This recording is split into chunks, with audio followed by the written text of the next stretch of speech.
I recently got an apology from my bully, James. Oh, he was such a scum who would terrorize my life every day in school. I mean, he was literally the one who started the trend of making kids think I'm some kind of walking plague that disgusts them for existing itself.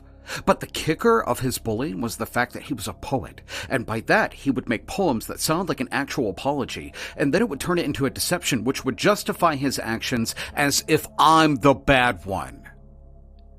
The day when things seemed to become normal was when he sent me a letter to my locker, which would ruin absolutely everything for me. To Matt. Matt, I know how much of a scum I was. I should have known by the fact that by the time you decided enough is enough, that is when I should have stopped. I'm not going to give myself a backstory because it might just look like I was trying to make things justified. I am not going to say anything else on the matter other than the fact I am sorry. I am sorry for everything that happened this semester. I am sorry for treating you like a virus, moving my seats to the far side of the bus just because you sat next to me. I'm sorry for calling you names like freak and weirdo and enjoying it all just because. I'm sorry for mocking you in front of the class and making noises when you were doing speeches. And I'm sorry for what I did to your sister Nancy.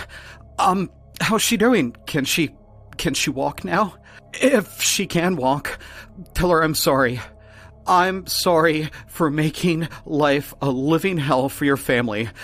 I'm sorry for the shit I did to your grandmother that caused her to get dementia, and I'm sorry for how I posted on TikTok about the things she did because of her dementia. I'm sorry I set fire to the school and caused your brother to die, and I'm sorry that I framed you for it. I am sorry. Sincerely, James. If I were still compassionate, I would have accepted this as a genuine apology. I would have forgiven James, and now, of course, I don't accept it, but there's one more problem, a much bigger problem. And that's because I got this apology while James is buried in my backyard.